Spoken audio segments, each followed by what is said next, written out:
Muy buenos días, muy buenas tardes a todos los miembros de este prestigioso grupo Instrucción Teológica de cualquier país donde nos estén escuchando.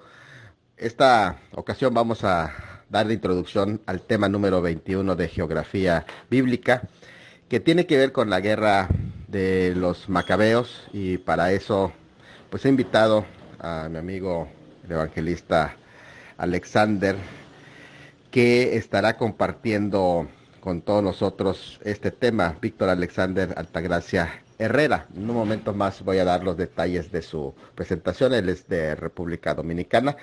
Y este, sin embargo, antes de dar ya la apertura de su presentación de currículum ministerial, quiero precisar por lo menos unas tres o cuatro notas. Cuando comienza la lectura del libro de Macabeos, el segundo título que aparece ya en los primeros versículos es la frase, el título, la invasión de Palestina, que es un título que los traductores, bueno, dependiendo de la Biblia, le pusieron primero usando el término Palestina, porque el término Palestina es el término usado dentro de los documentos romanos, que son muy posteriores al escrito de esta historia de Macabeos. El término Palestina para ese territorio se introdujo ya en la época de Adriano. Estamos hablando del Imperio Romano, mucho después del 100 después de Cristo. Y esto es muy interesante porque en base a que existen esos escritos, el consenso de los redactores historiadores tomaron ese término, ya que así se le llamó durante siglos a ese periodo de tierra, pero no es preciso el término. ¿Por qué no es preciso? Porque para la época de los macabeos, que es el tiempo que se va a estar hablando, no llevaba el término, el territorio de Palestina, sino Judea. A partir de lo que es el regreso, el retorno en la época de Ciro el Persa, la época de los persas, se va repoblando y a todos esos espacios se le llamó Judea. Judea es el nombre que antes de que se divida en la porción en la época de Herodes. Herodes ya pertenece pues prácticamente a la época en la transición entre el imperio griego y romano. Él divide el periodo, pero mucho antes no se llama. Hay una historia, por ejemplo, para la denominación del término judío o Judea. El término judío, en primer lugar, se refería precisamente a los descendientes de la tribu de Judá. Luego, en la época de Roboán, cuando se divide, se les decía judíos a los habitantes del sur, de la parte sur del que era el sur. Pero después del cautiverio, cuando viene el retorno en la época de el imperio persa, medo-persa, con Ciro el Grande, se le llamó judíos independientemente de cualquier tribu de que ascendían a todos los habitantes del llamado territorio de Judea, que en ese caso, en ese tiempo no se había dividido, como dije, que los Herodes lo dividían en la parte de Galilea, Samaria, Judea y también Transjordania, cuatro partes, no se había dividido. Eso creo que lo va a explicar el hermano Jaro en esa época de los romanos. Pero a lo que voy es que el término judío, a partir de la época de el imperio medo-persa o persa, se le llamó judíos a todos los habitantes de Judea, independientemente de su tribu. Esto es algo muy importante. Lo segundo que quiero precisar es que el concepto de griegos que invadieron, porque ahí dice el título, griegos invadieron Palestina. El concepto de griego es que en realidad está un poquito, no es preciso. Incluso dentro del judaísmo, cuando utilizan la invasión de los macabeos, se dicen griegos, pero no es muy preciso.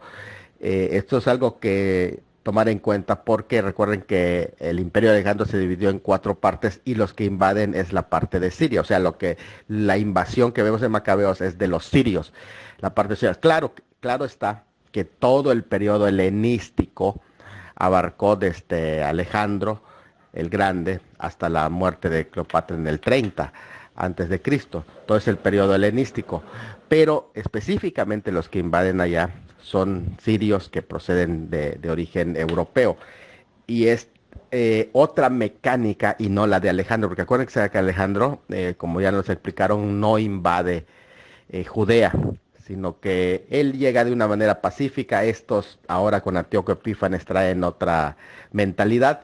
Y bueno, pues estas precisiones importantes y una más.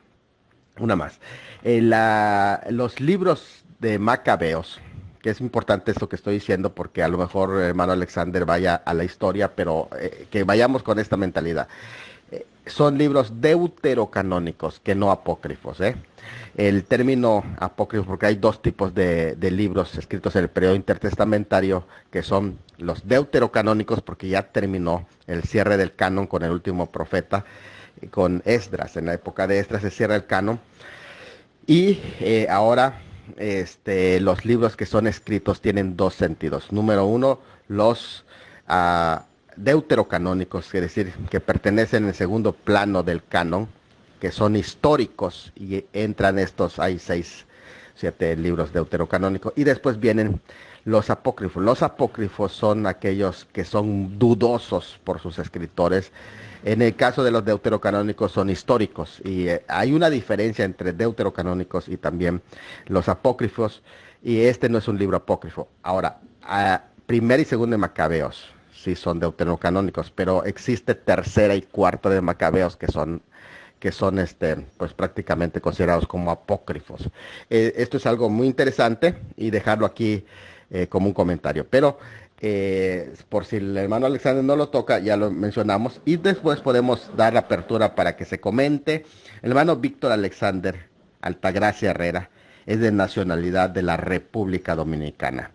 Él es maestro evangelista y pertenece a la iglesia del Concilio Arca de Salvación. Así que le damos la bienvenida, es la primera ocasión que va a exponer en el grupo y yo estoy muy contento de tenerlo aquí, hermano. Este es tu espacio, puedes indicar cómo vas a llevar tu mecánica y éxito en esta exposición. Bienvenido, y todos los que van a dar alguna réplica, háganlo de manera respetuosa, como siempre, para mantener elevado el nivel de interacción aquí en el grupo. Un abrazo a todos. Muy buenos días o buenas tardes, bueno, ya que casi van a ser las 12 aquí en mi país. Un gran abrazo y un gran saludo para cada uno de ustedes. El Señor los bendiga a todos de manera súper especial. Le habla su hermano y amigo Víctor Alexander, siervo del Señor por su misericordia. El Señor lo guarde y lo bendiga a todos nuevamente. Voy a estar explicando lo que es la guerra de los macabeos. Me pude preparar algo bien, posiblemente no lo diga todo en absoluto como está escrito. Porque la técnica está, por ejemplo, en leer y escudriñar e interpretar con sus palabras o de la forma directa lo que usted está leyendo. No solamente, por ejemplo, explicar exactamente lo que está ahí. Pero vamos en este momento vamos a explicar lo que es lo que fue la guerra de los macabeos. Bien, mis hermanos, los macabeos fueron una mezcla de sirios y egipcios. Los libros de primer y segundo libro de Macabeos están dentro de la Biblia católica, los cuales tuve el privilegio de leerlos años pasados. Estos dos libros explican los grandes conflictos que tuvo Israel con los macabeos. En este libro se registra el nombre de uno de los generales de los macabeos, llamado Holofernes, y registra que este general fue dado muerte por una valiente mujer israelita llamada Judith, el cual lo decapitó. De esa parte puedo hablar acerca de los dos libros de los Macabeos, que habla de todos los conflictos y de todas las guerras que hubo en dicho tiempo, ya que la guerra de los Macabeos duró como 20 años. Esta guerra duró 20 años entre los Macabeos e israelitas. Bien, entrando en materia, mis queridos hermanos, en el año 167 antes de Cristo, el emperador Antíoco Epífanes IV instaló o levantó un altar al dios Eus en el templo de Jerusalén. Este hecho provocó una gran revuelta encabezado por Matatías de Modín junto a sus 5 valientes hijos. Glorificado sea el Señor. Lo cual llevó a... él encabezó diferentes batallas y tácticas para repeler y sacar a los invasores de Judá. Este Matatías de Modín vivía a 25 kilómetros del norte de Jerusalén y muerto él, su hijo Judas, uno de sus 5 hijos, el más aguerrido, tomó el mando del patriótico ejército judío. Pero antes de su muerte, esta familia real recibió el nombre de los Asmoneos en honor al abuelo de Matatías de Modín. En honor al abuelo de Matatías de Modín, recibieron el nombre de Asmoneos. El reinado de Antíoco Epífanes fue desde el año 164 hasta el 175. En otras palabras, fue desde el 175 al 164, ya que antes los años se contaban de atrás para adelante y no mejor dicho, de adelante para atrás se contaban los años. Los años antes se contaban de adelante hacia atrás. Bendito sea el nombre del Señor.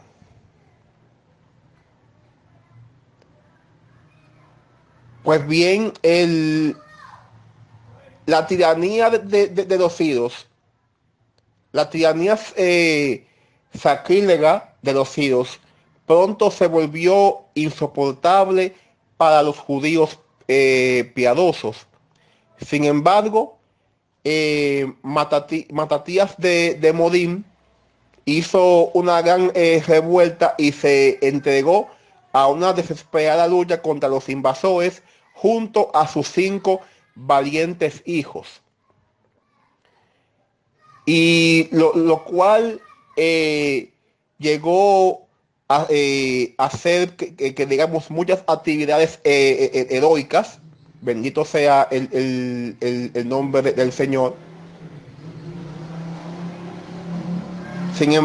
Por ahí, en el año 160, en los años 60, sin embargo, ya después que este murió, su hijo, el cual era conocido como el más aguerrido, tomó la dirección del pequeño ejército judío para continuar con la lucha. Durante esos 20 años de lucha, Judá quedó bajo la supremacía de los sirios. Al Judas Asmoneo, hijo de Matatías, levantarse y dirigir el ejército judío, este caudillo se encargó de repeler el dominio invasor por medio de sus tácticas de guerrilla. Llegó a vencer a los macabeos en Bet Odom y en Maús. Y llegó a rehabilitar el ritual mosaico conforme a la ley de Moisés, y también restablecer el sistema sacerdotal del templo. También hizo varias expediciones contra los expediciones punitivas contra enemigos que se habían levantado contra él, los cuales eran los idumitas, entre otros. Y también hizo expediciones para exilio de los judíos. Bendito sea el nombre del Señor. Hizo varias expediciones contra enemigos que se habían levantado contra él, y también expediciones de exilio de los judíos a Galilea, llevándolos fuera de Jerusalén o para adentro de Jerusalén. Pero bien, viendo el rey Ciro dándose cuenta de un pretendiente al trono o aspirante al trono, este rey Ciro hizo las paces con Judas Asmoneo y le concedió a los judíos una libertad religiosa para que pudieran de nuevo adorar a Dios en el templo conforme a la ley mosaica, o sea, la ley de Moisés. O sea, el rey Ciro les dio a los judíos libertad para que volvieran a adorar al Señor en el templo conforme a la ley de Moisés.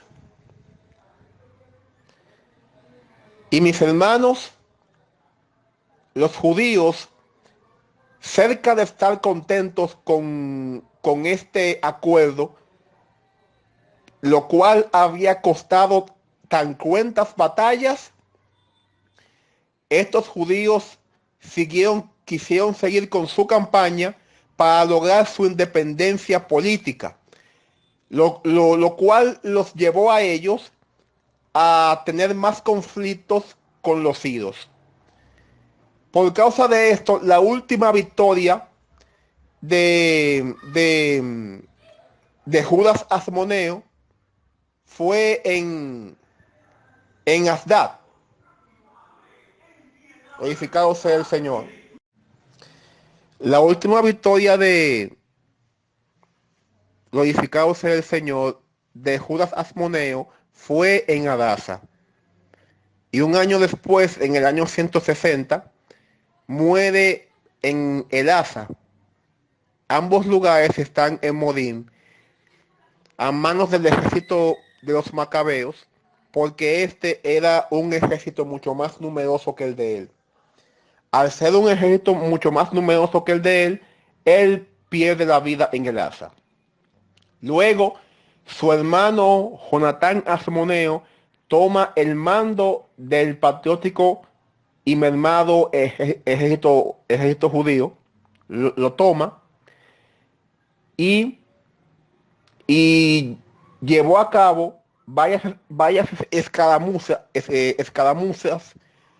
que tuvieron mucho éxito, y gracias a esas escaramuzas pudo dominar toda la ciudad de Jerusalén, pero no llegó a tomar la ciudadela. Lo mismo le pasó a Judas Asmoneo, que llegó a dominar la ciudad de Jerusalén, pero no llegó a tomar la ciudadela. No tomó la ciudadela, la cual había caído en manos del enemigo. Eh, pero eh, su hermano Jonatán Asmoneo, recibió una tentativa para él fortalecerse más y, y lograr una independencia política. Mejor dicho, recibió una tentativa para él lograr una gran expansión política y él fortalecerse. Por lo cual él quiso hacer mejor dicho, restablecer la alianza que su hermano Judas había hecho con Roma para lograr dicho poder, dicha expansión, lo cual para poco o para nada le sirvió, porque eh, dicha ciudad cayó en manos del enemigo, y en el año 142 antes de Cristo, Jonatán fue vencido de forma traicionera, a modo de traición, fue vencido y ultimado. Pero no pasó mucho tiempo, porque su hermano Simón, del cual se le reconoce como el fundador de la dinastía Asmonea, tomó el control y logró la independencia nacional. Expulsó a los giros de esos contornos al norte, en el norte de Hebrón. Los expulsó a todos de allá, y logró la independencia nacional, y eh, llevó al país, mejor dicho, llevó al país a, a una paz total. En otras palabras, expulsó a los invasores del país, eh, y llevó al país a una gran independencia nacional. Su carrera militar, la cual prometía muchísimo,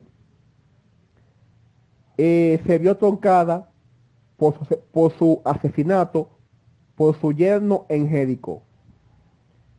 Simón Asmoneo fue asesinado por su yerno en Jericó, después de haber tenido una carrera militar que prometía bastante, ya que tuvo una gran victoria sobre el enemigo, y llevó al pueblo judío a una gran independencia nacional.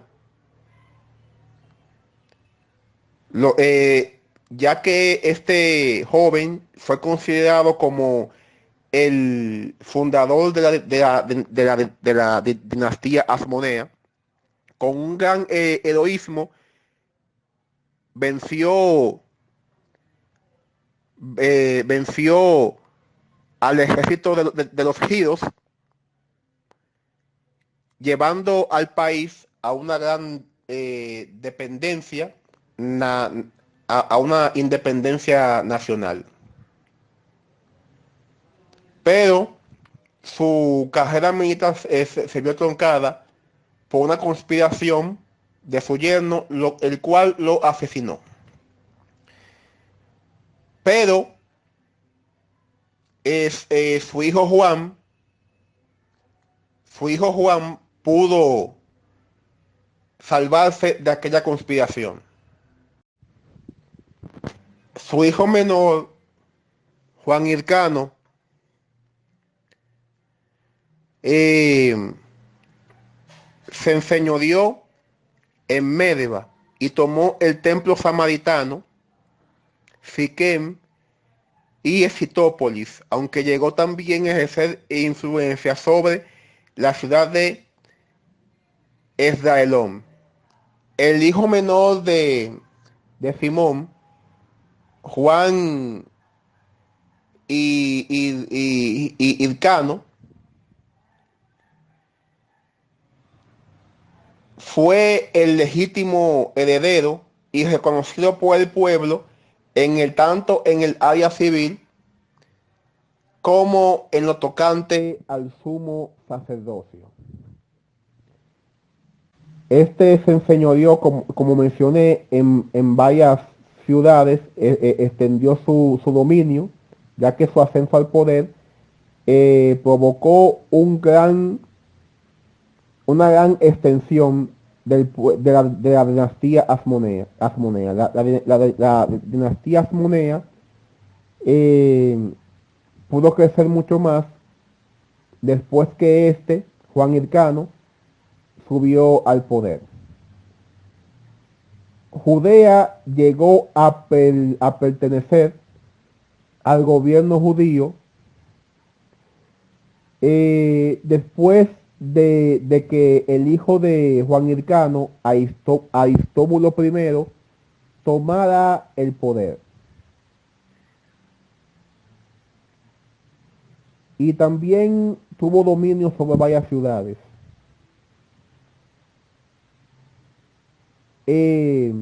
Palestina, aunque seguía bajo el dominio de los sirios, llegó a tener un gobierno autónomo, casi independiente. Y en conclusión, hermanos, los malos gobiernos, pero al final los malos gobiernos y las malas administraciones en la dinastía de los asmoneos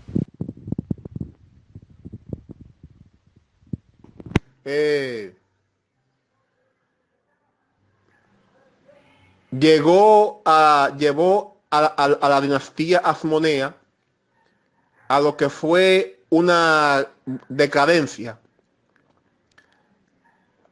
por causa de la perversa ambición de los sucesores asmoneos, los cuales no eran dignos de ponerse en la posición de los primeros caudillos de la dinastía asmonea. En otras palabras, los siguientes líderes que dirigieron la dinastía asmonea fueron muy perversos y ambiciosos, por lo cual no tuvieron buenos gobiernos, y eso llevó a la dinastía a una gran decadencia. Pero a pesar de todo, los macabeos sirvieron bien a su patria y no dejaron que los judíos, que la nación judía fuera absorbida por un lado, ni por los egipcios, ni absorbida por el otro, por los sirios. Los macabeos sirvieron muy bien a su patria porque no dejaron que la nación judía fuera absorbida por los egipcios y los sirios. Bendito sea el nombre de Cristo. La guerra de los macabeos duró 20 años y fue peleada por Matatías de Morín y sus 5 hijos, los cuales defendieron heroicamente al pueblo judío y a sus principios. Aunque al final los líderes que vinieron a gobernar o a dirigir esta dinastía no supieron administrar bien dichas directrices, discúlpenme, al final los macabeos pudieron darle buen servicio a su patria y no dejarle a los egipcios y sirios absorber o exterminar a los judíos. Alabado sea el nombre de Cristo. Defendieron sus principios hasta el final y para la gloria de Dios la nación judía no pudo ser exterminada. Aunque los líderes que vinieron después administraron mal la dinastía, llevándola a una decadencia. Bien, hasta aquí mi exposición. Dios le bendiga a todos. Un abrazo, saludos a todo el grupo de Instrucción Teológica aquí desde Cozumel. Le agradezco mucho al hermano Víctor que nos ha hecho el favor de hacer esta presentación muy resumida del contenido de los libros de Macabeos. En este caso, de hecho, los va uniendo los dos. El primer libro, que es el que propiamente presenta la historia cronológica, y el segundo libro que se enfoca a dar ciertos detalles que son también muy interesantes. Ahora, por otro lado, a mí me gustaría que abundemos, porque el grupo puede explotar los temas que ahí vienen. Son demasiados y son una buena oportunidad para hablar del periodo intertestamentario, además que de un tema muy interesante que son de las profecías bíblicas. Una de las cosas interesantes allá es saber cómo está estructurado el libro de Macabeos, que Macabeos, acuérdense que el término Macabeos también tiene origen, si van en el hebreo, quiere decir martillo, sí, eso es lo que significa. Y no está tomado precisamente de la dinastía de los Macabeos, como decir, eh, vamos, como un epíteto para todos, ¿no? Pero se les cataloga de esa manera por ser uno de los Judas Macabeo, se le dice uno de los discípulos, por así decir, que de este último, y que de allí pues van a formarse a la dinastía de los Asmoneos, que es un tema que se va a tratar más adelante porque su antecedente específicamente son los Macabeos definitivamente. Pero la historia de los Macabeos no comienza ahí con Judas Macabeo, sino que se va hacia el tiempo, en la primera parte, con el asesinato del sacerdote Onías. Posteriormente hay un levantamiento también de Matatías, quien es un sumo sacerdote que va a tener 7 hijos y que esos 7 hijos pues van a desarrollar esta dinastía que más adelante se va a hacer historia, y en la cuarta fase, después del enfrentamiento de ellos, pues ya se establece la dinastía de los Asmoneos. Ahora, es interesante que el término Macabeos también algunos lo toman de Éxodo 15:11, cuando dice: ¿quién como tú, Señor, entre los dioses? ¿Quién como tú, glorioso en santidad, magnífico en loores? Y en el hebreo se hace una especie de acrónimo, por así decir, de esas palabras Machabi.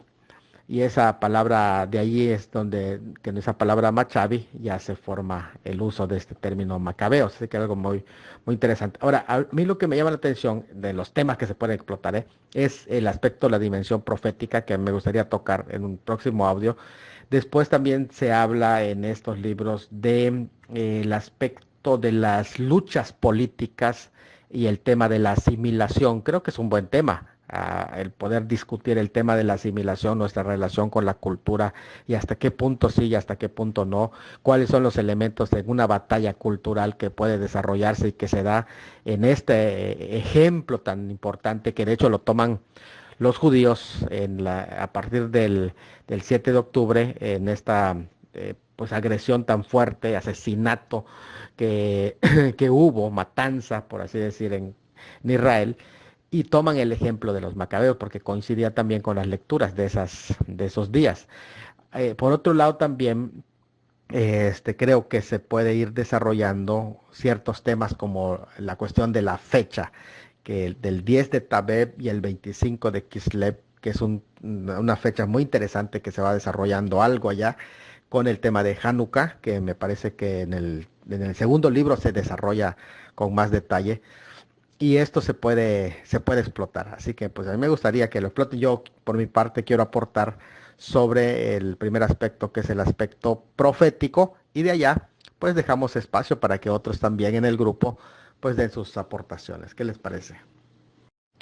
Muchos creyentes que desconocen esta historia y no conocen cómo se cumple profecías en esta parte de la historia del siglo segundo antes de Cristo, profetizadas por Daniel, pues divaga, por ejemplo, en Daniel 8:14, cuando dice, y él dijo, hasta 2300 tardes y mañanas.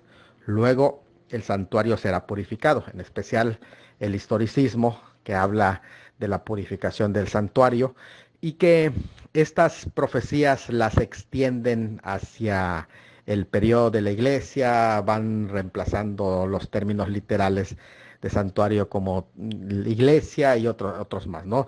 Pero van llegando a dando saltos exegéticos hacia y olímpicos, puedo decir, hacia un cumplimiento en 1814, por ejemplo, y otros más. Entonces, es importante entender que aquí el término de esta profecía de las 2300 tardes se cumplen específicamente en este hecho histórico. Porque acuérdense que la visión del capítulo 7 de Daniel, porque estamos hablando de Daniel, ocurrió en el primer año de Belsasar, es decir, en el 553, y 2 años más tarde, en el capítulo 8, en 551, como dijo el hermano Alexander, va bajando, desarrolla la visión de este capítulo 8 que dimos lectura. Desde ese capítulo hasta el final del libro está en hebreo, del 8, 9, 10, 11, 12. ¿Por qué? Porque son temas que apuntan específicamente a la nación de Israel y no se refiere a los gentiles. Bueno, hay intervención de los gentiles, pero en tierra de Israel.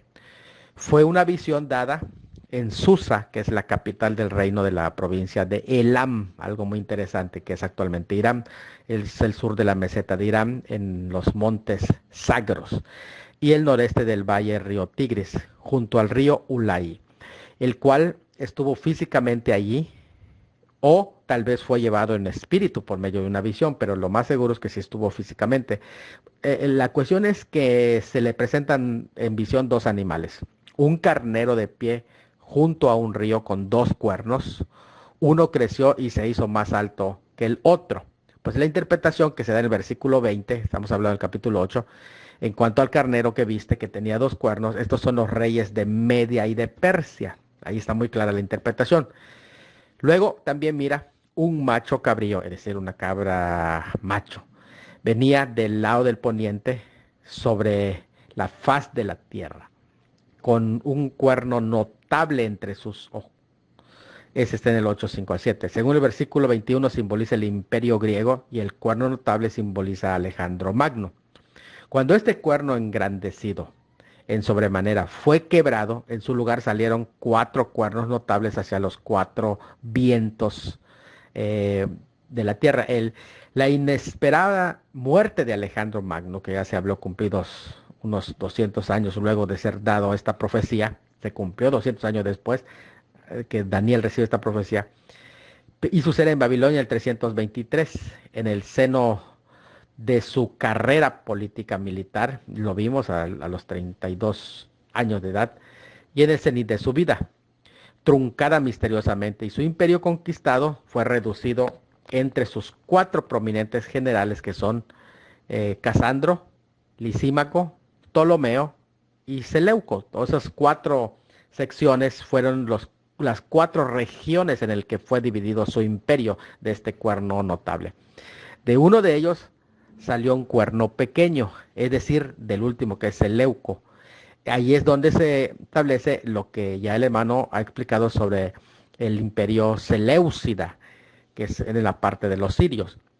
Este cuerno pequeño de Antíoco Epífanes IV, ese es el que ve, quien reinó en Siria entre 175 y 163, porque es importante esto decirlo, porque también su muerte cambió la estrategia de los macabeos y el contexto. Y aquí dice que su reinado de Antíoco Epífanes IV se caracterizó por su odio y persecución contra los judíos, un antisemitismo tremendo. Su fracaso contra Egipto ahora lo lleva a organizar una invasión contra Jerusalén. Más que nada, lo que él está buscando es encontrar recursos, solo que su metodología es ir destruyendo muros, profanando templos, colocando un cerdo en el altar, por ejemplo, para así hacer notar de que ha permeado su imperio. Es un poquito diferente, agresivo a lo que Alejandro fue. Esto está descrito en Daniel 8, versículos 10 y 11. Ahora, no deben confundirse este cuerno pequeño con el de Daniel 7, 8 o 7:24, que sale de la cuarta bestia de Roma, que es lo que muchos han hecho, lo han confundido a este cuerno pequeño porque le llaman cuerno pequeño también, pero no se dan cuenta que uno sale de la cuarta bestia, que es Roma, de este que sale en el 8:9, que sale del imperio Seleucida griego, cumpliéndose aquí con Antíoco Epífanes, aunque puede decirse que el cuerno pequeño del capítulo 8 puede ser un presagio o un tipo, puede ser que tipifique al cuerno pequeño del capítulo 7, que es el del capítulo 7 romano, es el anticristo escatológico que todavía habla Apocalipsis 13, pero este del capítulo 8 prácticamente se trata del cuerno que nace de Grecia y prácticamente viene del imperio Seleucida. Aquí es donde empieza a tener sentido el cumplimiento profético, porque viene la pregunta de cuánto va a durar la visión del continuo sacrificio y la prevaricación asoladora, entregando el santuario y el ejército para ser pisoteado. A esta pregunta es que específicamente se le presenta en el tiempo de Antíoco Epífanes, es decir, su cumplimiento, porque al conteo desde que fue dada la profecía hasta el conteo de esos tiempos y todo lo que ahí se menciona, hasta cuándo va a durar el santuario profanado por este personaje, cuánto va a durar la profanación de Antíoco Epífanes. O sea, la pregunta que ahí se está diciendo es, ¿cuánto Antíoco Epífanes, este cuerno pequeño, vamos a entender bien el pasaje? El pasaje está viendo a ese cuerno pequeño que sale del imperio Seleucida y aquí se le dice, este va a profanar el santuario. ¿Cuánto va a durar la profanación que este Antíoco Epífanes 4 va a hacer? Y la respuesta es hasta 2300 tardes y mañana. Y eso no se saca poniendo años a las tardes y mañanas o interpretando de esa manera, porque sería una profecía falida, porque Cristo, en ese sentido, el santuario, dirían, no vino sino hasta 1884. Y entonces prácticamente hay un atropello, incluso hasta la interpretación del texto, a la lectura crítica del texto. Y esto es algo muy importante que debemos de tomar en cuenta. Se debe tomar de una manera natural, constituyendo el periodo entre 171 antes de Cristo, cuando se asesinó a Onías III, que aquí se declara en el segundo libro de Macabeos, con detalle, se asesina a Onías III, que es el sumo sacerdote, que es este sacerdote del linaje arónico, quien era el legítimo sacerdote antes de la profanación del templo por Antíoco Epífanes. Y en el año 165 antes de Cristo, cuando el templo fue purificado, en un 25 de diciembre realmente, o el 25 de Kislev, que en esa ocasión, esa fecha de 25 de Kisleu, cayó 25 de diciembre, porque cada 4 años, 25 de Kisleu coincide con 25 de diciembre. En 165 antes de Cristo, en un día de Hanukkah, en los tiempos de los macabeos. Ahí está el cumplimiento. Es algo muy interesante esta fecha, que es la palabra que ahí se utiliza para Hanukkah, que bueno, se le conoce como la fiesta de las luces, pero en realidad el Hanukkah tiene que ver con K el 25, ¿no? Pero con la fiesta de la rededicación. No solo la dedicación del templo, que es una fiesta que posiblemente se observó desde la época de Salomón, pero aquí no es la dedicación, porque ese sería el primer templo que fue destruido. Esta es la rededicación. Y en este sentido no se refiere al templo de Esdras, sino que se refiere a la rededicación en la época de los macabeos. Por eso es que Hanukkah no está mandado en la ley, o sea, no es una fiesta de las fiestas judías mandadas en la ley, sino que esta es una tradición, que es una festividad no mandada en la ley.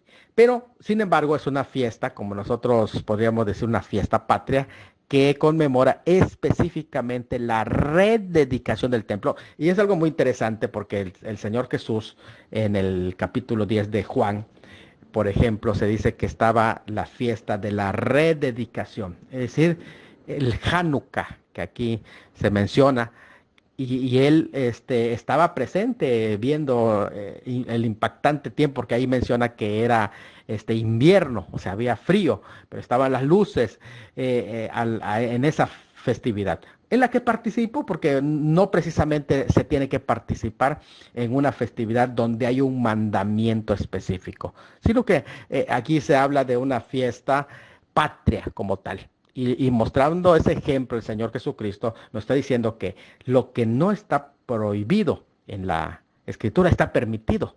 En ese sentido, no está prohibido la celebración de esta fiesta en la Escritura. Y el Señor participó. Entonces, muchas ocasiones allí es donde está el punto, y creo que se puede entrar en el debate de lo que es el tema de la asimilación y la separación.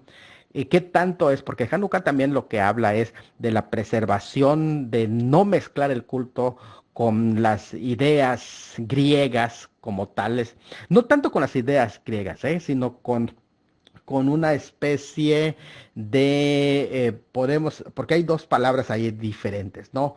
Que es la cultura griega como tal, y otra cosa muy diferente es la mezcla que se puede dar en las cosas de religión. Así que es algo muy interesante que se puede abrir debate, porque me parece que también hay una razón por la que estos hombres se mantienen lejos de eso, no están en contra de la cultura, y esto es algo muy importante entenderlo cuando es algo cultural, un elemento cultural, netamente, y cuando es algo cultural, o sea, donde hay una idolatría y se le tiene que dar culto, que es lo que estaban preservando, de que no se introduzcan los sacrificios, estos elementos que está metiendo allá, la prohibición, por ejemplo, del animal impuro, que un cerdo en sacrificio, o decir que es el templo, es un templo a Zeus, por ejemplo, ¿no? Es un ejemplo, ¿no?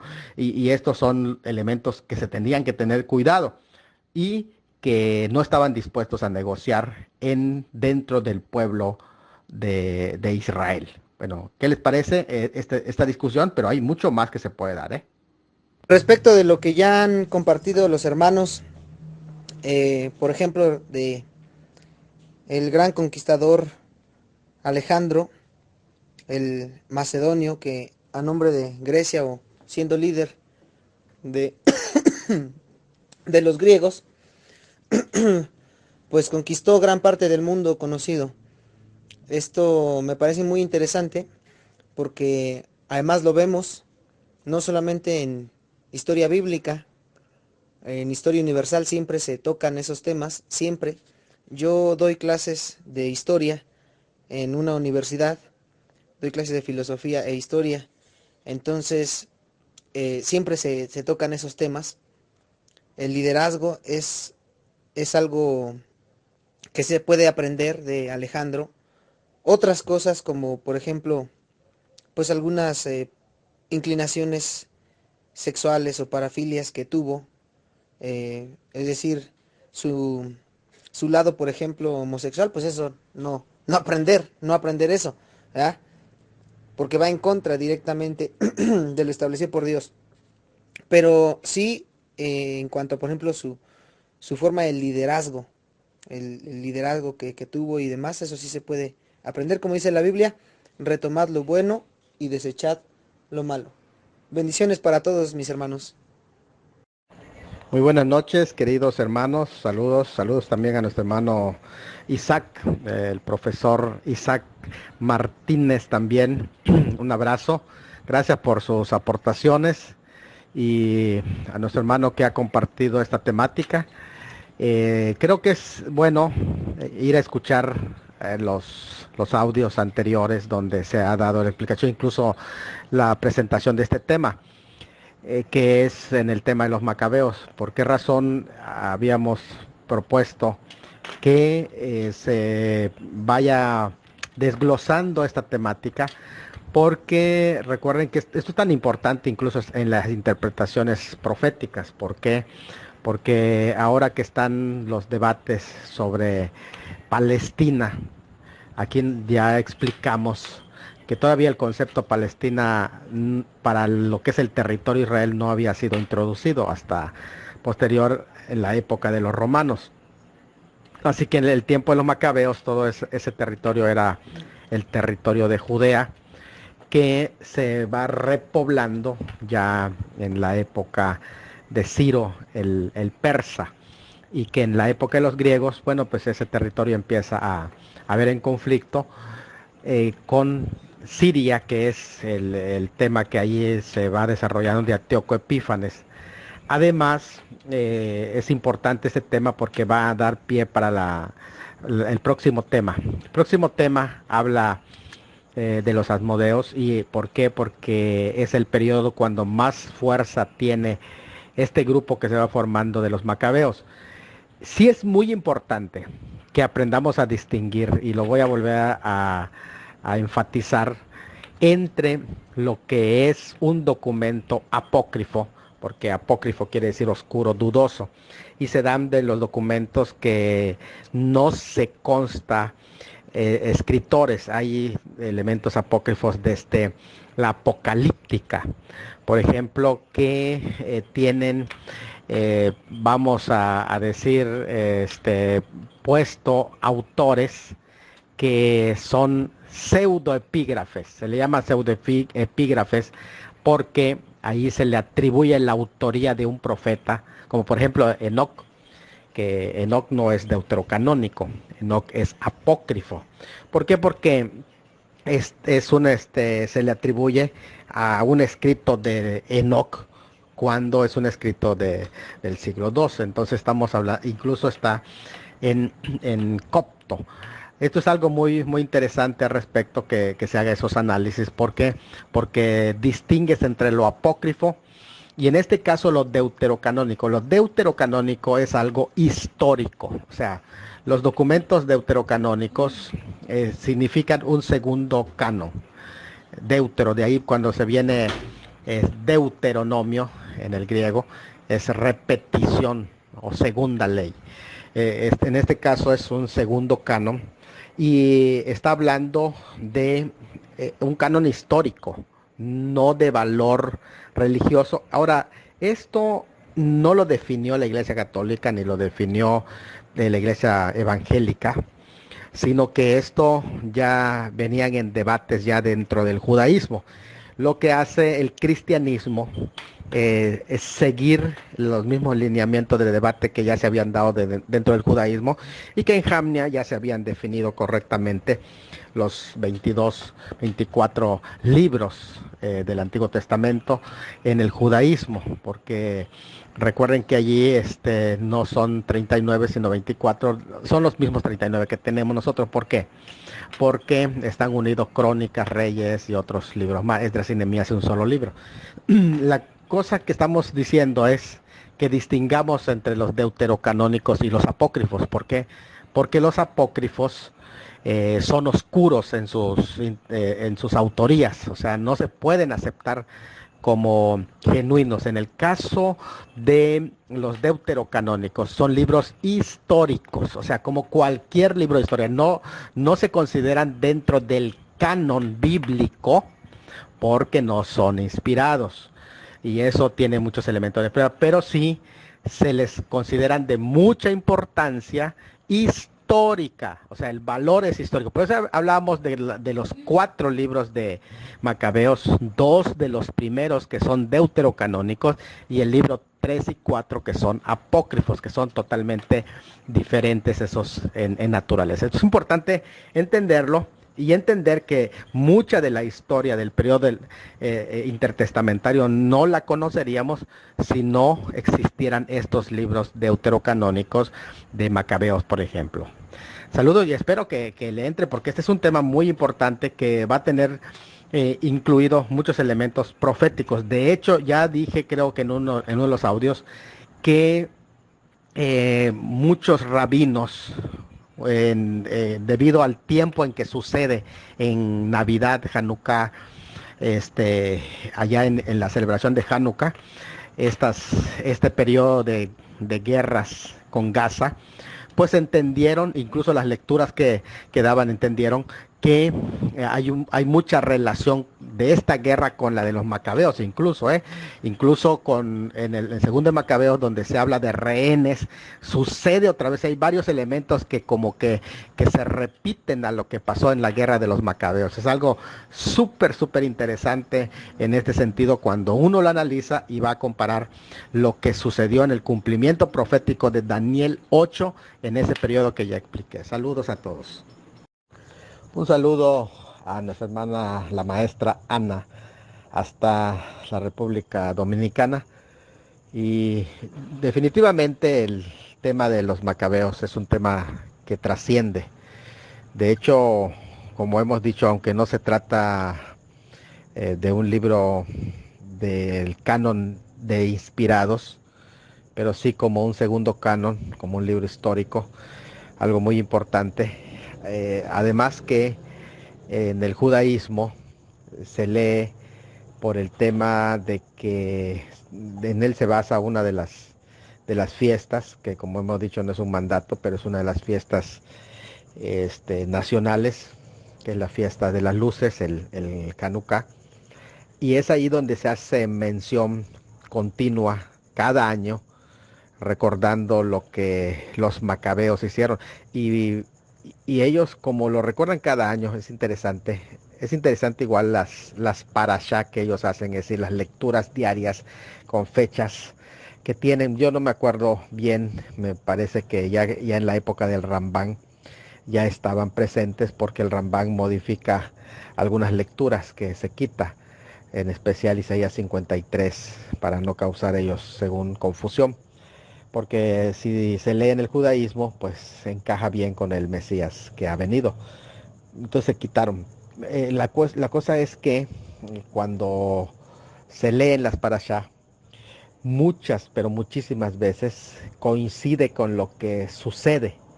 Por ejemplo, en esta ocasión, en el periodo en el que hubo ese atentado, hubieron 3 escenas que en la parashá se leyeron. Uno de ellos, el del 7 de octubre, es precisamente, tiene que ver con la lectura de Génesis 6, donde dice que la violencia se había multiplicado.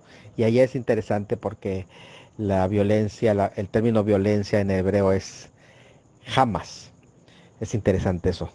Aparte de esto, aparte de esto, dice que esa violencia fue inundada, o sea, fue exterminada con un diluvio, que eso es lo que prácticamente le está sucediendo a Hamas, aún hasta en las partes más bajas, han sido inundados con bombardeos. Otra lectura muy interesante es el enfrentamiento de Abraham con Kedorlaomer. Y está interesante porque la forma en que se va avanzando esos ataques de los prisioneros que fueron tomados y el rescate que se hizo. Es interesante, fíjate interesante eso porque coincide con todo lo que está pasando y cómo van ellos avanzando desde Gaza y van rodeando al enemigo. O sea, hasta rescatar a los cautivos. Esto es algo súper interesante, pero también se da en la lectura del segundo libro de Macabeos que hay un rescate de las personas que también son llevadas cautivas. Y esto es algo muy, pero muy interesante. Cuando nosotros hacemos este tipo de actividades y festividades y recordamos, esto se vuelve una especie mm, de reflexión continua y vamos aprendiendo muchísimo. Una de las frases que se dice en el judaísmo es que cada época tiene sus macabeos. Es decir, que nos enfrentamos a diferentes ataques, a diferentes, incluso hay otra parte, que no solo sus macabeos, sino sus asmoneos. ¿Por qué? Porque también es otra escena donde aparecen estos personajes fíjate, porque los macabeos luchan y se enfrentan al tema de pues de un ataque yo digo así, que es en términos de Agustín Laje, que es una batalla cultural lo que ahí se da, y que la posterior cosecha de esa batalla lo van a hacer los asmodeos, porque bien como aquí en el comentario se dice, van a establecer una dinastía que va a tener el dominio mayor algunos dicen que de todas las épocas del judaísmo y que incluso aún no se llegó a ese poderío en la época de Salomón como en la época de los asmoneos. Entonces es algo muy interesante, ¿no? Porque la influencia fue grande, son dos escenas diferentes, por eso lo hemos seccionado así, para que más adelante se hable de ellos. Pero la lucha cultural, y hacer esa distinción es muy importante. ¿Qué tanto es válida una batalla cultural, una lucha cultural? ¿Y qué tanto podemos nosotros ser como los macabeos? ¿Qué tanto es un ejemplo esto también? No sé si para la iglesia como tal, pero sí para nosotros en tantos ciudadanos. Esto es algo muy importante a reflexionar. Y yo creo que nuestro papel como ciudadanos sí necesitamos hacer esa discriminación o sea, me refiero a discriminación como análisis de en qué momento nosotros debemos y tenemos el deber moral de defender nuestra fe, de intervenir en este sentido y no quedarnos solamente como espectadores pasivos a ver qué pasa, porque fíjate, comienza con con el papá, que era el último, bueno, de los sacerdotes, un sumo sacerdote, que cuando viene el general de Antíoco Epífanes y quieren hacer pues prácticamente eh, un acto de sacrilegio, por así decir, ¿no? Él saca su espada y ¡prac! Lo ejecuta. Un sacerdote haciendo eso. Esto es algo impresionante, ¿no? O sea, como para cuestionar, como para decir por qué un sacerdote ejerciendo ese tipo de violencia. En una circunstancia así. Me parece que tenemos que entender los contextos. Mucho de esto se dijo, ¿no? Por ejemplo, ahorita en el tema de Israel, mucha gente salió a decir, pero es que nosotros no podemos apoyar las guerras que Israel está haciendo, y yo digo en su legítima defensa, porque los están atacando agresivamente por estos terroristas. Una persona publicó allá, como cristianos no debemos apoyar esos aspectos en Israel, sobre todo hay un genocidio, dicen, matando niños, no estoy de acuerdo, decía. Pero miren, ahí no se trata de niños inocentes, se trata de niños armados. Y cuando se habla de niños, estamos hablando de jovencitos, son niños, ¿eh? de 10, 11 años que están armados, que estaban, bueno, me tocó en su momento cuando había mucha tensión en Medio Oriente, llegaron a Champotón, por ejemplo, los recibieron grupo grupos de ISIS y niños que, mira, les ponen un arma y lo desarman así, lo arman, pero así de tremendo, ¿eh? No son tampoco del todo inocentes en el sentido de que sí, sí es cierto, sí son inocentes porque los están usando. Pero la cuestión que yo hacía esta pregunta en el muro de esta persona era, ¿qué harías tú si un niño armado de 11 años entra en tu casa a echar bala y ahí están tus hijos, ahí está tu esposa? O sea, ¿qué harías tú? ¿Cuál sería la situación? Y en este sentido entra el tema de la legítima defensa, porque esto es algo muy importante. No es lo mismo hablar desde afuera. Las naciones están dando sus opiniones, que Israel alto al fuego, están dando sus opiniones, pero los que están viviendo la violencia, y me llama la atención porque ese alto al fuego no lo salieron a gritar, en tanto fue el ataque de parte de Hamas. Ahora que ya se está dando pues prácticamente ultimátum a este problema, pues están saliendo a gritar. Me parece que tenemos que distinguir entre lo que es una cuestión de iglesia local y un país que entra en legítima defensa. Me parece que estas distinciones a veces no las tenemos del todo claro y queremos que Israel se guíe como se guía una iglesia. Pero recuerden allí que en la iglesia todo es espiritual, la guerra es espiritual y puede haber ataques físicos también, hasta de muerte, pero todo se interpreta espiritualmente.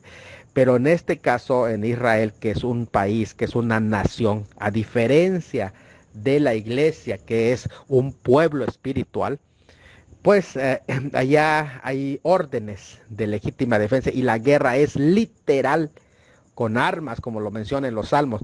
Todos los salmos que hablan de guerra y todos nosotros lo interpretamos espiritualmente para nosotros, pero en Israel eso es literal. Y esto es algo que debemos de entender. Y hasta qué punto nosotros como ciudadanos, no tanto como miembros de una iglesia, pero a la vez miembros cristianos, pero ciudadanos, podemos ejercer esta legítima defensa. ¿Qué tanto? ¿Y qué tanto podemos hacer, no? Que si tenemos aquí en el país un acto de terrorismo, ¿qué tan legítimo es que un pastor o que un hermano de una iglesia pueda defenderse, como lo que pasó allá en Estados Unidos, que luego los diáconos tenían que tener sus ametralladoras o sus armas? Y precisamente por un diácono fue que se salvaron tanta gente, porque por esta persona, ahí en los Estados Unidos, entró a echar balas y un diácono le dispara. Es interesante eso, ¿no? Que aquí se está dando. Me parece que también nosotros tenemos que hacer el análisis de qué tanto es, o sea, ¿por qué el pueblo salió a gritar cuando vienen a la tierra de Israel, a Jerusalén, a querer establecer la cultura griega, a hacer ese tipo de imposición dentro de la cultura griega? Y ese es el tema que también podríamos analizar. ¿Qué les parece? Creo que los macabeos miran es una diferencia entre el helenismo como tal, como en tanto cultura, que las aportaciones que la cultura griega dio como tal, y aquí también nos sirve a todos nosotros, ¿no? Y la helenización. La helenización es ese acto de colonización que viene para homologar, por así decir, la cultura griega en todas las culturas y en especial el aspecto religioso. Por ejemplo, miren, lo que hacían Antíoco Epífanes, incluso parte era de la ideología de Alejandro, solo que Alejandro no fue bélico en ese sentido. Él fue muy permisivo y muy tolerante, y él lo que hizo es que aprendía de todas las religiones, pero sí tenía el concepto, como era politeísta, el concepto de que los cultos diferentes adoraban un solo Dios, o no un solo Dios, sino adoraban los mismos dioses. Esa es la expresión, porque es en el politeísmo. Eso es muy fácil de que se dé. Por ejemplo, o sea, tú estás adorando a Dios, estás adorando a Zeus, es el mismo. Zeus es el mismo Yahvé, que ese es el concepto que está manejando Antíoco Epífanes. Y entonces él va a hacer todos los elementos del culto a Zeus y lo va a poner precisamente en el culto a Jehová, pero lo que él está tratando de hacer es decir que no existen más que los mismos dioses, y en cada cultura donde vaya es el mismo, solamente que cambia de nombre. Ese es el concepto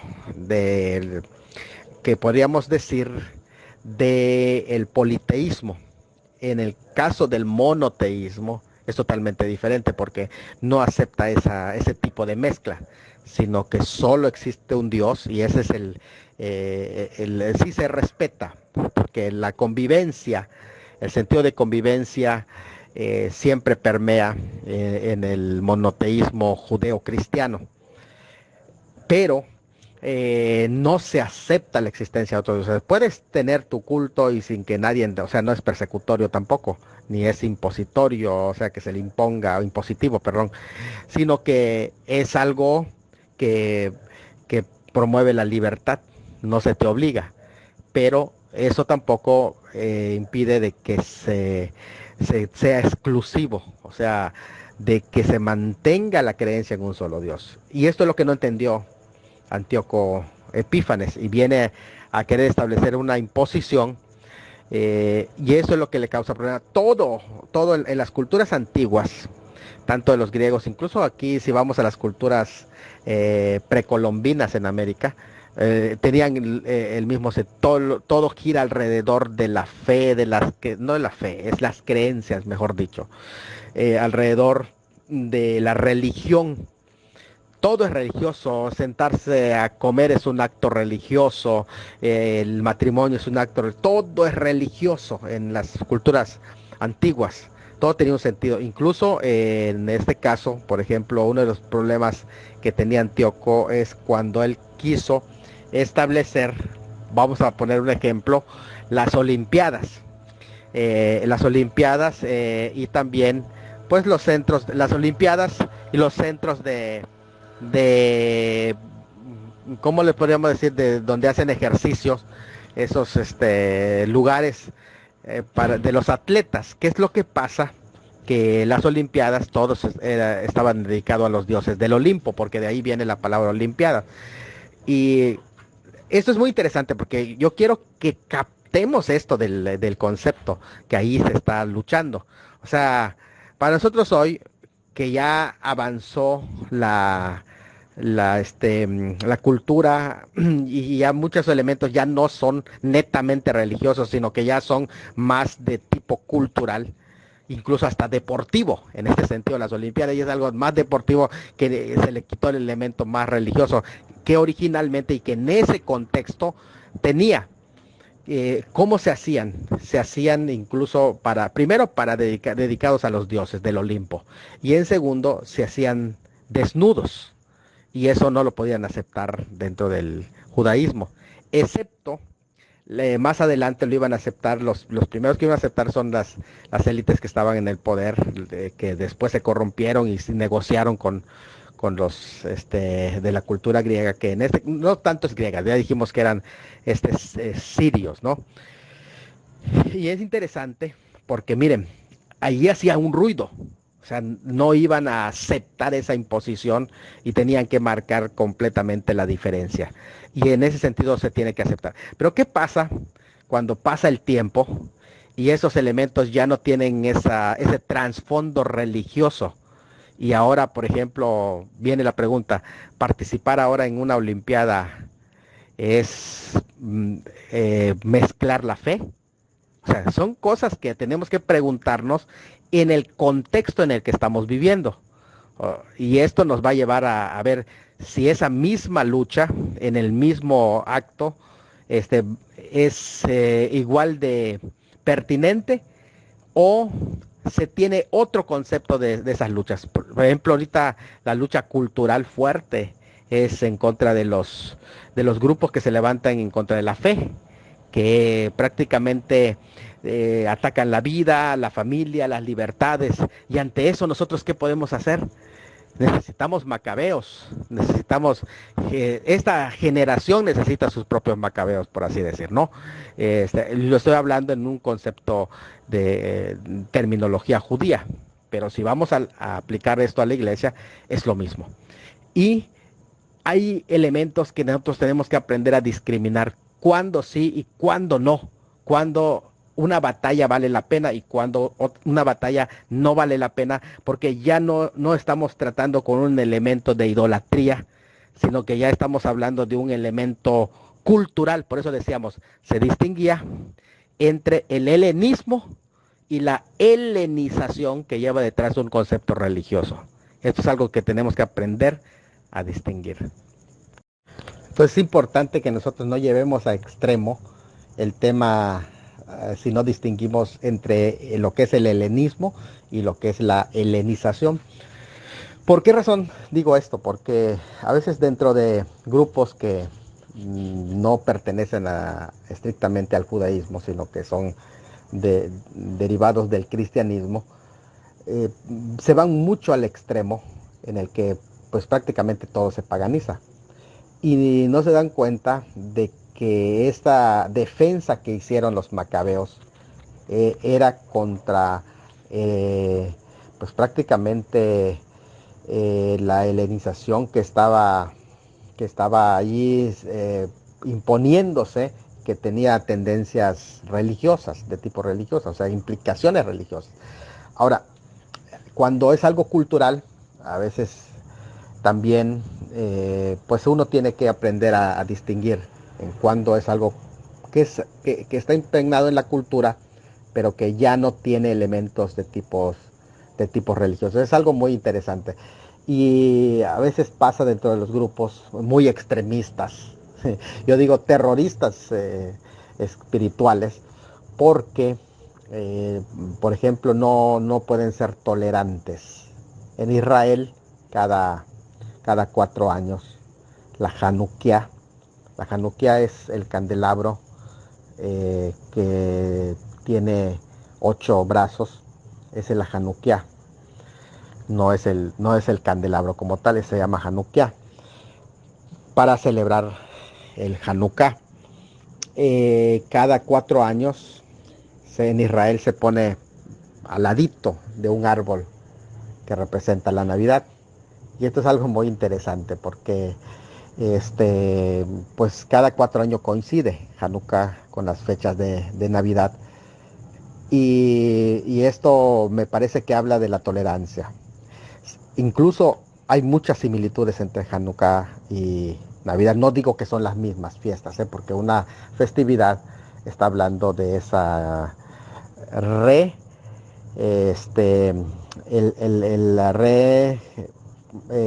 ¿cómo se llama? Lo dijimos allá, el restablecimiento de la primera piedra, ¿no? Vamos a decir, ¿no? Pero a diferencia, lo que es la Navidad está celebrando el nacimiento de Cristo. Son dos cosas ahí totalmente diferentes. Ambas son tradiciones. La Navidad no es un mandamiento. Definitivamente es una tradición. Lo mismo el Hanukkah no es un mandamiento, es una tradición. Ambas suceden en invierno. Son fiestas de invierno. Y pues uno está basado en el calendario lunisolar, ¿no? Y otro es el calendario solar, pero ambas suceden en invierno. Ambas celebran la luz y la vida. También eso es algo muy interesante que se da, ¿no? Pero cuando se habla de la luz, ¿y por qué? Porque sucede en el solsticio de invierno, ambos. Y eso tiene muchísimo que decir, ¿no? Cuando empieza el proceso de que la noche llega en su máximo cenit y empieza ahora a ir dominando la luz. Entonces algo muy interesante. Ambos hablan de fiestas de milagros. ¿Por qué? Porque se habla del milagro del nacimiento del Señor Jesucristo, y también en el caso del Hanukkah se habla de un milagro, que es el del aceite, que pues algunos le llamarían un poco apócrifo, pero bueno, pues está en sus tradiciones. Ambos dan la oportunidad para hacer el bien, porque en Navidad se hace un corazón bondadoso hacia los demás. Y también en el Hanukkah se hace lo mismo, ¿eh? Se hacen regalos. Para los que no sabían, también se hacen juegos, regalos. En ambos hay una especie de celebración, un ambiente de paz, armonía, canciones, comida, por cierto, ¿no? Es interesante la camaradería que se da en ambos, porque no es lo mismo como una muerte, un funeral o un duelo. Y en Navidad se imponen también los villancicos, al igual y que es interesante, ¿verdad? Como en Hanukkah, el, el Maot Sur, o el O Todopoderoso, y Servibón o Sop Sop Sop, que es una forma de la perinola, gira, gira, gira, gira, pirinola, porque recuerden que es un juego que se inventó precisamente para ocultar la lectura de la Biblia, de la Torah, porque ellos pasaban a los sirios, pasaban a supervisar que nadie lo tuviera, ¿no? Y ellos inventaron el juego de mesa, la pirinola, que ahí surge. Ambos se comparte el pan, la gastronomía. Incluso algunos de los panes son parte introducidos de las costumbres judías, de cómo celebran. Algunos han tomado elementos chabacanos, que incluso vienen de la tradición judía. Interesante en Navidad, como también en Hanukkah. Hanukkah y Navidad son fiestas lúdicas, muchos juegos, tanto en Hanukkah juegos, que hasta disfraces, y bueno, todo eso, quienes se disfrazan hasta de Santa Claus y todo eso, es algo, un personaje, ¿no? No caigamos tampoco en misticismo, es un personaje como Superman, como Spider-Man, y en una fiesta a veces se vale. La participación de los niños también es importante en Hanukkah, como lo es en Navidad. Y se comparten, como dijimos, regalos. Ambos coinciden cada 4 años en el 25 de Kislev, cerca del 25 de diciembre. Y ambos conmemoran la libertad en ese sentido, ¿no? Celebrando la libertad en el caso de Hanukkah por medio de Judas Macabeo. En el caso de los cristianos, pues celebramos la llegada del Salvador, que vino, según Mateo 1:21, el cual salvará a su pueblo de sus pecados, la libertad. Llamará su nombre Jesús. Ambos se relacionan con el templo. Fíjate qué interesante eso, porque es la fiesta de la rededicación, es Hanukkah. Hanú es rededicación.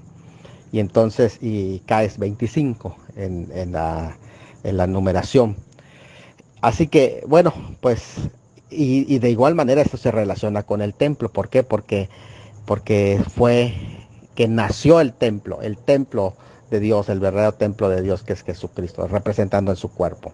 También hay un árbol, que es la Hanukkah, como un árbol. Algunos entienden que incluso la misma menorá Hanukkah es semejante a una planta oriental que se llama Moriah, que es muy popular en el Negev y que tiene su forma como un pino. Es interesante eso, es muy interesante ese parecido. Y cuando tú ves una Hanukkah al lado de un árbol de Navidad, o sea, es interesante eso, muy, pero muy interesante. Además, el centro de conmemoración de Hanukkah, en la Hanukkah, en el centro está el Shamash que representa al Mesías. Y en Navidad, el centro de la festividad también es el Mesías. Fíjate qué interesante es eso, ¿no? Porque recuerden que el brazo del centro de la Hanukkah representa al Mesías. O sea, está en el centro. Y también en Navidad, pues el centro es Jesucristo. Bueno, pues sí podríamos decir una infinidad de comparaciones, y esto nos lleva a pensar que no todo es pagano. O sea, tenemos que ir captando la idea de que en muchas ocasiones podemos vivir en tolerancia en medio de nuestra comunidad. Saludos, hermanos. Muy buenas noches, saludos. Este audio es para mi amigo Rafael Carrascosa, y bienvenido de nuevo a México. Él estuvo en Estados Unidos. Es un amigo que le gusta mucho estudiar y el tema de profecía también. El- la imagen que envié es prácticamente el croquis de lo que es las principales profecías de Daniel. Hay una más completa donde presento todo el croquis de Daniel, pero aquí me interesan tres capítulos: el sueño de la imagen de Nabucodonosor, que es el capítulo 2, donde se presentan los cuatro imperios: Babilonia, Medo, Persia, Grecia y Roma, e incluso el imperio de los pies, el imperio de la bestia.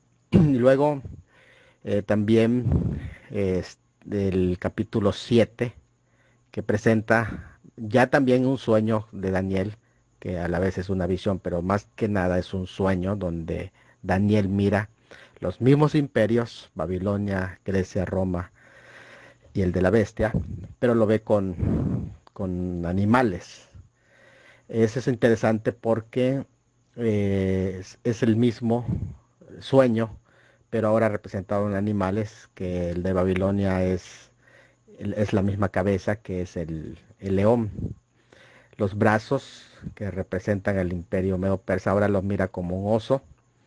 Y pues prácticamente la parte del ombligo, los muslos, Grecia. Después vienen las piernas, que es Roma, y luego los pies, que es el imperio de la bestia. Ahí pueden ver en la imagen, interesante, el capítulo 2 y el capítulo 7. Ahora, el capítulo 8 es una visión, que es la visión del carnero y el macho cabrío. Claramente el pasaje enseña y lo interpreta que el carnero es el imperio medo-persa, es decir, el mismo oso ahora es visto en esa visión como un carnero, y ahí es claramente representado a medo-persa. Después aparece un macho cabrío, que también ahí representa al imperio griego, que es el mismo leopardo, es el imperio griego. En el capítulo 7 el leopardo ahora es el macho cabrío. De allí sale precisamente, ya lo vimos, Alejandro, y su reino luego es dividido en cuatro, de los cuales Tracia, Macedonia, Egipto y Siria. Y de Siria es donde nace el cuerno pequeño, que es prácticamente el periodo del Seleucida griego, porque recuerden que el imperio de Alejandro establece todo el imperio griego, el helénico, y que se divide en cuatro después de la muerte de Alejandro, pero esos traen toda la influencia griega desde de la época de Alejandro. Pues era prácticamente, su imperio llegaba hasta las Indias, pero estaba incluido todo lo que, recuerden los nombres, acuérdense que siempre hablamos de los nombres, por eso en Egipto está Alejandría, porque allí también gobernó Alejandro. Pero cuando se divide el imperio, uno de esos quedó como Egipto, también Tracia, Macedonia y Siria. En este caso, en Siria es que el imperio Seleucida, y de ese imperio Seleucida es donde nace el cuerno pequeño, que es Antíoco Epífanes. Vean que está en la línea de donde dice Grecia. Es algo muy importante entenderlo, porque pues este cuerno no es el mismo que el que nace de la línea del imperio romano revivido, o el imperio de la bestia, donde surge con sus compañeros, que son los 10 cuernos, en los días de los cuales el Dios del cielo va a levantar un reino que no será conmovido, y que va a ser dañada con la piedra en los pies, que representa la segunda venida, porque en Apocalipsis 17 menciona exactamente que es a esos reyes, en los días de esos reyes, que él desciende para establecer su reino, y está hablando allá de la segunda venida. Bueno, pues esa es la explicación de esta imagen, que es prácticamente 3 capítulos de Daniel, y así con estos dibujitos, pues yo creo que se puede ver claramente en dónde calza cada uno de los cuernos, para no confundir. Si es cierto que el carnero tiene cuernos, es cierto que la bestia tiene cuernos, la cuarta bestia también tiene cuernos, Grecia también tiene cuernos, pero tenemos que especificar en dónde están cada uno de esos cuernos. Bueno, que Dios me los bendiga, espero que les sirva de ayuda esta, esta imagen. Muy buenas tardes, mis queridos hermanos. Bueno, pues este tema de los macabeos tiene muchísimas aristas de dónde agarrar. Por ejemplo, yo veo que algunos están hablando sobre el tema de lo deuterocanónico, su lugar en el canon. Y esto es algo muy importante. Solo como una nota, nosotros los cristianos tomamos el tema de los libros del Antiguo Testamento, basados en los debates, ya en las discusiones del judaísmo. Eso lo hemos dicho hasta concretarse en Jamnia. Pero una de las razones que siguieron los rabinos del Segundo Templo, porque este periodo es tan importante, que se desarrolló el judaísmo del Segundo Templo, que no es el mismo judaísmo posterior a la destrucción del año 70, que es completamente diferente con Rashi. Este judaísmo aquí es un judaísmo mesiánico como tal. Este judaísmo tomó como punto de partida que los libros que van a entrar dentro del canon, una de las características es que iban a estar escritos en el idioma sagrado, por así decirlo, que era el hebreo. Y en vista de que primero y segundo de Macabeos, o los libros de Macabeos, no están en hebreo, no fueron incluidos. Ahora, el tema es algunos debates sobre primera de Macabeos, según algunos pues críticos de la Biblia textual. Dicen que posiblemente fue escrito en hebreo, pero no hay ninguna prueba. Eso sucede como aquellos que dicen el Nuevo Testamento fue escrito en hebreo, pero no existe ninguna prueba, excepto de algunas tal vez sospechas de que Mateo haya sido escrito en arameo. Bueno, la cuestión aquí es que esa es la razón por la que no está dentro del canon, pero no se le quita, sino que está en griego, no se le quita su validez histórica. A esto también tenemos que ver que la importancia de toda esta historia gira alrededor del cumplimiento de la exactitud profética. En este caso, las profecías sobre la tercera bestia, que es el leopardo con 4 alas, y también el cumplimiento exacto de Daniel capítulo 11, como también el cumplimiento exacto de Daniel capítulo 8, que es el enfrentamiento entre el imperio medo-persa y el griego. Aquí está hablando entonces del periodo helenístico, que le podríamos llamar. No es el tiempo que existió Grecia solamente, sino el periodo del reino del imperio, es decir, en tanto imperio. Eso es algo muy importante que lo entendamos. Así que prácticamente se concentra a la época de los griegos, y Grecia es aquí representado en el capítulo 2 como el vientre y los muslos de bronce en la imagen. Ese es el imperio griego. Y en la visión del capítulo 7, en el versículo 6, aparece como el leopardo con 4 alas de ave en sus espaldas y con 4 cabezas, que ahí está representando también los 4 reinos en que se iba a dividir. Pero en Daniel capítulo 8, versículos 5 al 14, se ejemplifica este imperio como el macho cabrío. En 11.3, que es del capítulo 11, versículo 3 de Daniel, se le llama el rey valiente en este 11.3, que es el imperio de Alejandro el Magno.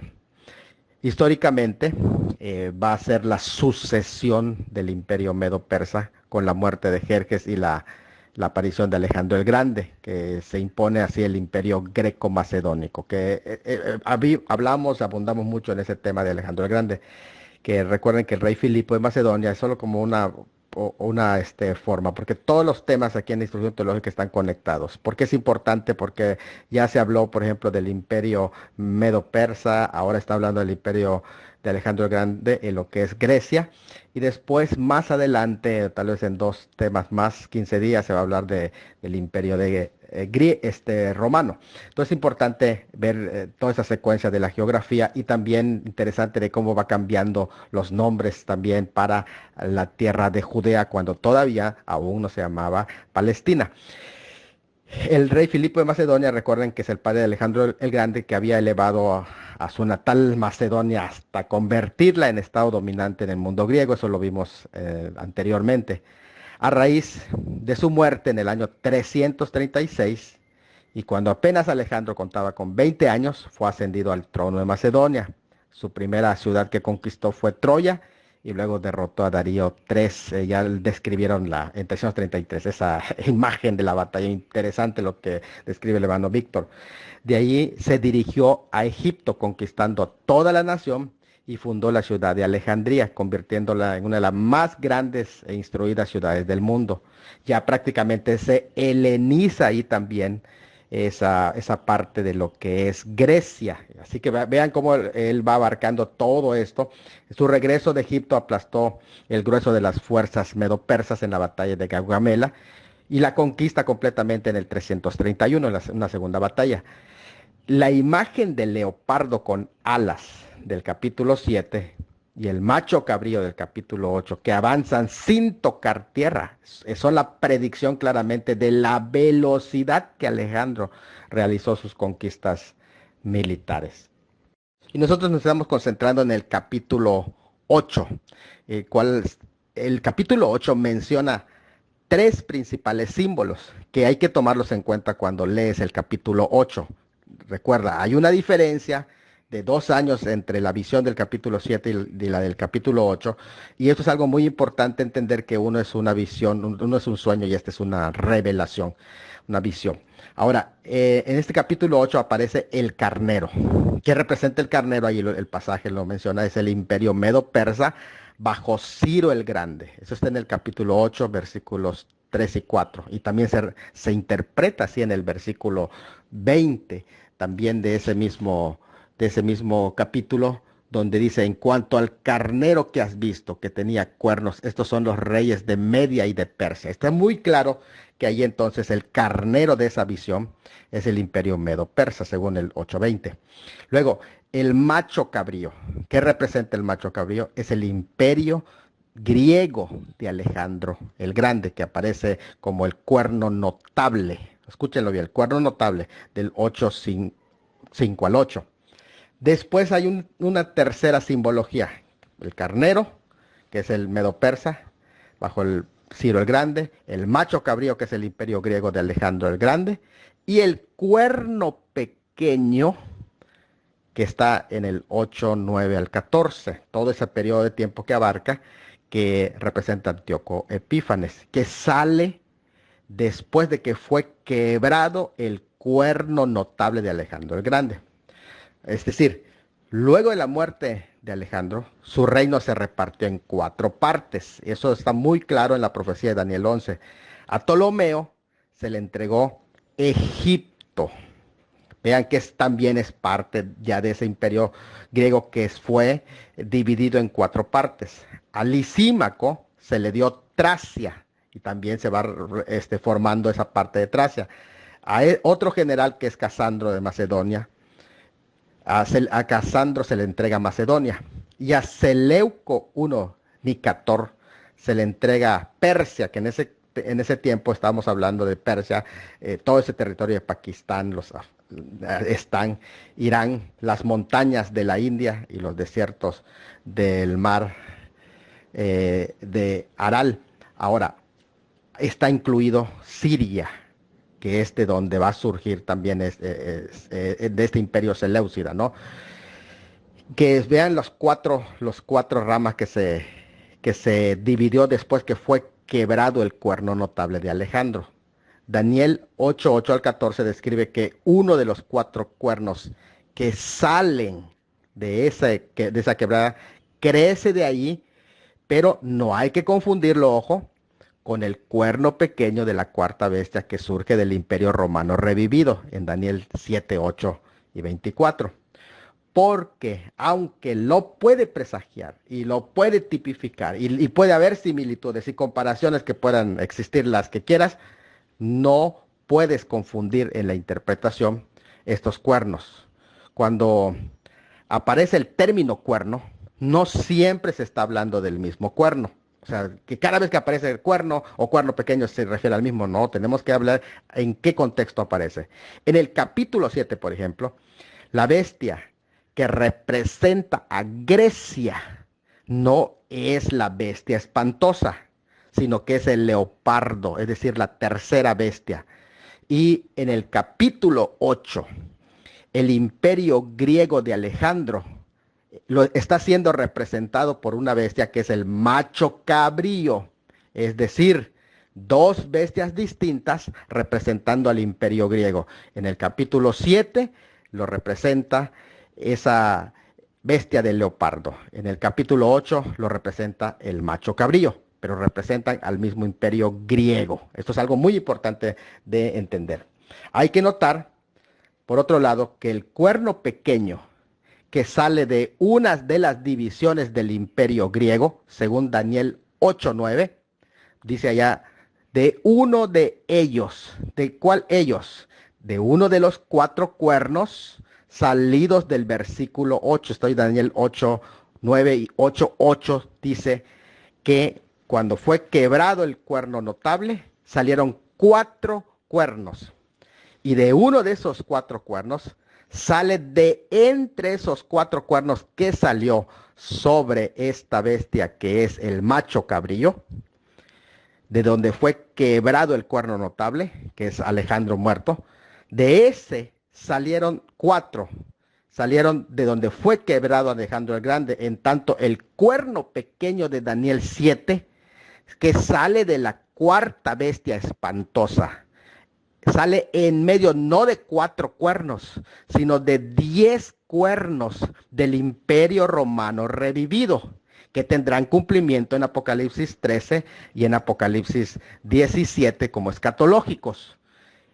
Así que el macho cabrío no es la bestia espantosa, sino que corresponde al leopardo en la visión de Daniel capítulo 7, porque está hablando del imperio griego. Y aquí, cuando se habla de cuernos, realmente se está hablando de los reyes que están reinando, es decir, contemporáneos en este sentido. Los cuatro son contemporáneos y los 10 también van a ser contemporáneos y son reyes, no precisamente reinos, porque una cosa es la bestia como reino y otra cosa es el cuerno como un rey. El cuerno ahí está representándose como un rey, no como un reino. Es algo muy importante. Daniel 11:35 describe con más detalle el mismo cuerno del imperio griego, el cual se refiere a Antíoco Epífanes en el 175-164, rey de Siria de la dinastía Seleucida, quien suspendió los sacrificios del templo durante 2300 días, poco más de 6 años, profanando el santuario, ofreciendo una puerca sobre el altar y colocando la imagen de Zeus en el lugar santísimo.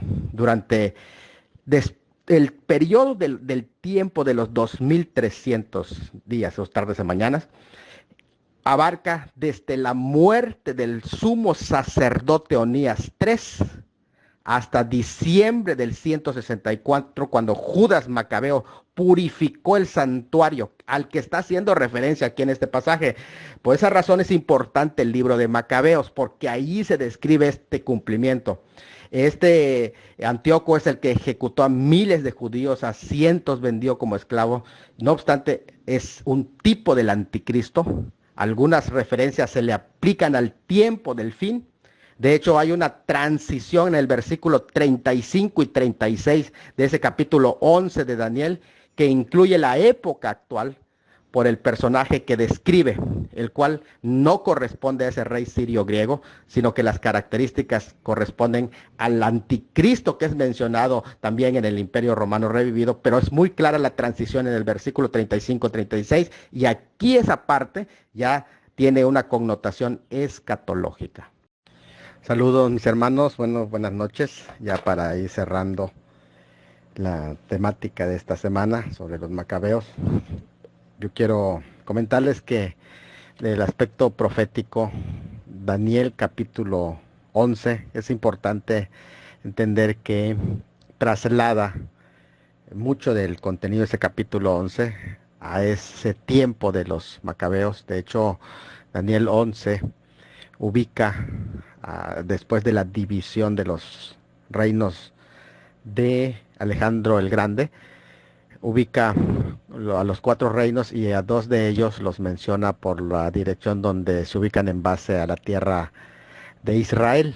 Por ejemplo, se habla de el rey del sur que se refiere a Egipto, es decir, a los reyes que pues prácticamente a partir de Ptolomeo I Sóter, estamos hablando del 323 al 383, a partir de él, pues al 283, perdón, a partir de él, pues se le denomina reyes del sur en la profecía bíblica y se le llaman los Ptolomeos, todos el reinado de los Ptolomeos. Después se menciona el reino del norte, que se refiere prácticamente a los reyes seleucidas a partir de Seleuco I Nicator, igual 312, 281, y a todos sus sucesores en Siria, que están al norte de Israel. Esa es la razón porque es el reino del norte. De ahí que vemos las menciones en el capítulo 11 de Daniel, cuando se menciona reino del norte, entonces se refiere a ese reino de los seleucidas, de los cuales estamos hablando, y cuando se habla del reino del sur, se refiere a Egipto. Dicho esto, que es para que ustedes vayan captando el contenido del capítulo 11, pero el tiempo de los macabeos, recuerden que tiene 4 fases, que es la primera fase distinguible de este periodo de los macabeos, es primeramente Onías III, es depuesto de su cargo de sumo sacerdote, y eso estamos hablando alrededor del 170 antes de Cristo. La segunda fase es donde Matatías sale en defensa de la fe, pero es asesinado en 165. Esa es la primera revuelta macabea. Después ya saldría Judas Macabeo, que es uno de los hijos de Matatías, que se va a convertir en ese libertador. Y a la cuarta fase es donde Jonatán establece, que también es uno de los hijos mayores de Matatías, establece la dinastía Abmonea, que ese es el tema que se va a ver en la próxima exposición. Me gustaría abundar en una de las fases, porque en el capítulo 11 de Daniel, versículo 22, aparece un término, o sea, el título de alguien que dice llamado príncipe de la alianza, al cual va a ser desplazado. Ese príncipe de la alianza es Onías III. En esta historia no hay que confundirlo con Onías I, que fue el que recibe a Alejandro, Alejandro el Grande, sino que estamos hablando ya posteriormente, unos 150 años después, Onías III, sumo sacerdote en Jerusalén, y que este Onías III, interesante lo que se va dando, porque es una especie de, no sé si llamarle una batalla civil o una revuelta civil interna, pero esto es algo muy importante porque el hermano de Onías, que es llamado, es Jesús, y según Flavio Josefo, este personaje se cambia el nombre a Jasón, a un nombre griego. Él hace un trato con Antíoco Epífanes para deponer a su hermano, y es ahí donde comienzan todos esos problemas. De hecho, estamos hablando que Este Onías III es el último sumo sacerdote de origen descendiente de la familia de Aarón. Y eso es muy importante decirlo porque de allí, al ser depuesto y luego está un periodo de tiempo Jasón, su hermano, porque fue por una cuestión política que lo pone Antíoco Epífanes, y después lo sacan también a este Jasón.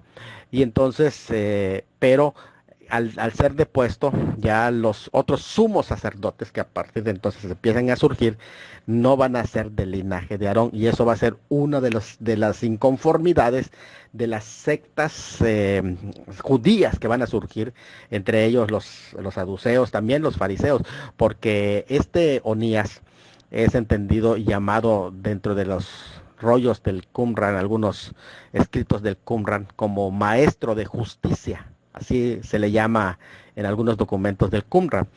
Y a este hombre, al ser depuesto, pues se quita toda la dinastía que viene de los descendientes de Aarón, y prácticamente es, por decir así, Onías III, el último sacerdote del pacto que viene del linaje de Aarón. De allí que pues iba a surgir luego la revuelta con Matatías. Matatías iba a ser un sacerdote.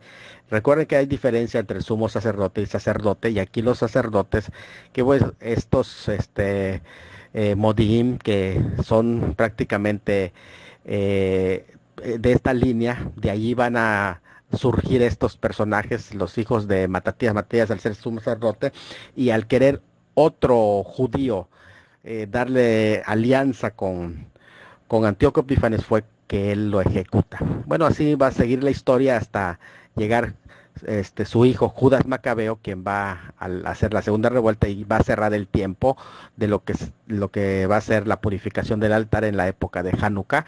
Y ahí ese es el periodo de los 2300 tardes y mañanas que se menciona también en el capítulo anterior que vimos.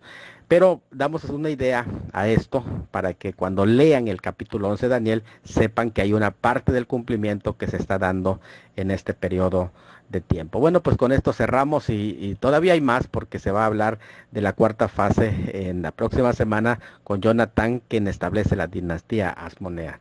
Si no hay ni un comentario más en el grupo, pues el día de hoy se cierra este estudio, y esperamos que haya sido de grande bendición, aportación histórica y también profética de estos comentarios. Saludos a todos, y saludos y muchas gracias a nuestro hermano Alexander, quien ha compartido la ponencia en sus inicios.